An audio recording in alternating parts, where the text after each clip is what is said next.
Comrade, I'm going to let you respond to the challenge. Is such a hilarious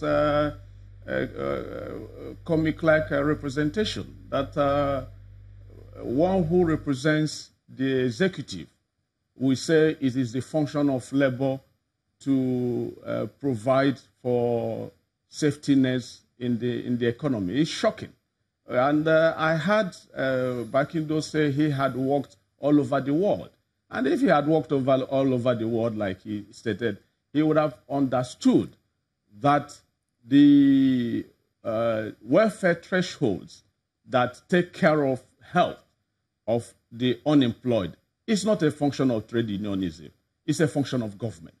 That the taking care of elderly is not a function of the trade union movement. It's a function of government. It's a function of the state. The state provides out-of-employment backup. The state provides health insurance. The state provides the safety nets, the welfare safety nets. So, and ironically, these are the things you vote governors to come and set, and they're not doing it. And then somebody says it's the function of trade unions. It's shocking that it will be coming from a functionary that works with the people, and that puts it clearly why we are where we are, because the governors don't know what their function is. If people want labor to then become the government, of course labor will run a decent government. Labor will run a human-faced government. Labor will not pay peanuts to workers. Labor will not fail to provide safety nets for workers out of employment. So it's comical. Of course, the way it is going, labor, the Nigerian people, working people, will know that their destiny will be in their hands to put people who understand what governance is. That governance is not about royalty, where you talk down on people, where you pass the buck and expect the workers that they are supposed to manage to now determine their own welfare, to now determine their own safety net when they are out of employment. It's a function of the state. When people converge to leave survival of the fittest to form nation states and submerge their own personal rights to that of the state, it's so that the state will make provisions for this across board. And it's shocking that people who you have entrusted with this don't even understand this. And that is why a functionary of a state governors forum will tell you that all labor knows about is discussing minimum wage. Because our governors don't learn. They don't go through processes. Mr. Ugboaja, they keep Mr. Ugboaja, if I may come in here, Mr. Ugboaja, who don't understand what governance is. You see, this notion that labor...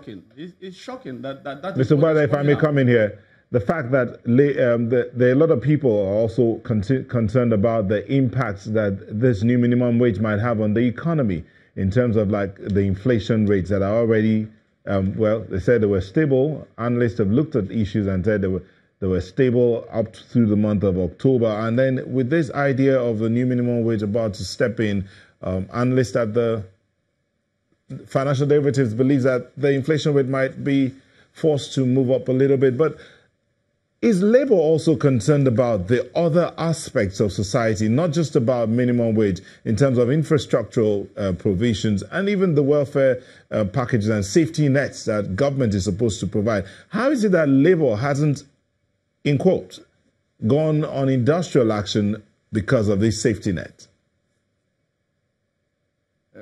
Clearly, if you follow our trend, and which I'm sure channels TV covers, the trade union that covers the construction workers union, barely a month ago, had a colloquium on the infrastructural deficit in the country. That was a trade union taking initiative to try to do an assessment of how the infrastructural development in Nigeria was going.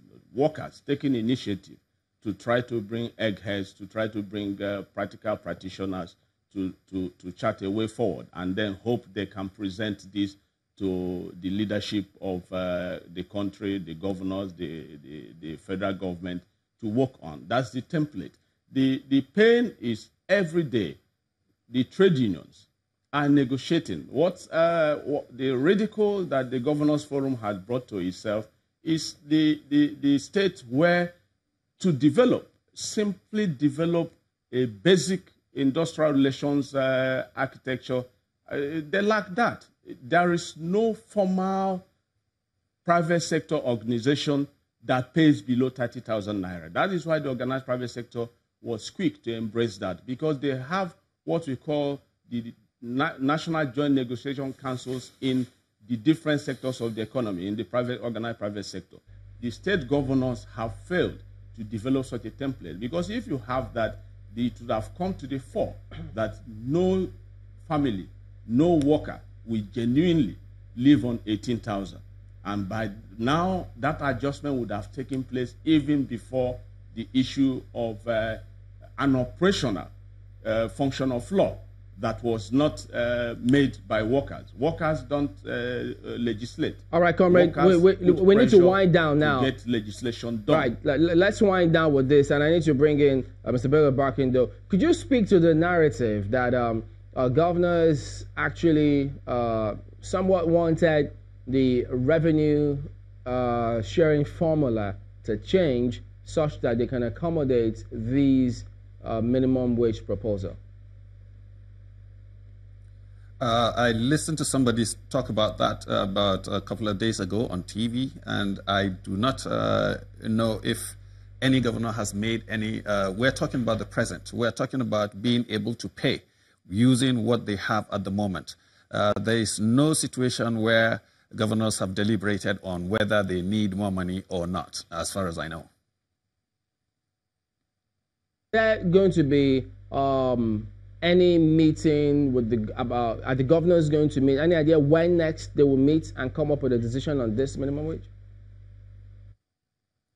Well, the governors meet once every month, and obviously there's going to be a meeting this month just before next. So I believe they're going to sit down and deliberate over the resolutions and the presentations to the president yesterday. And I don't know if they are going to take a stand on whether or not to move up from the 22,500. But like I said, and I keep insisting, governors did not say the threshold, it's static. Governors are saying the threshold is the baseline. Anybody who can afford to pay more than that can pay more than that. So it's not like that's the only thing they're going to pay to everybody. No. Other governors who have the capacity to pay more would pay more. But nobody is going to pay more than 50% of his revenue as salary for as long as, you know, these negotiations subsist. Well, we'll have to thank you both for coming on today. Abdul Razak Bello-Barkindo, Head Media and Public Affairs of Nigerian Governors Forum, and Emmanuel Ugboaja is also the Head Department of International and Industrial Relations of NLC. Gentlemen, thank you for coming on the program today.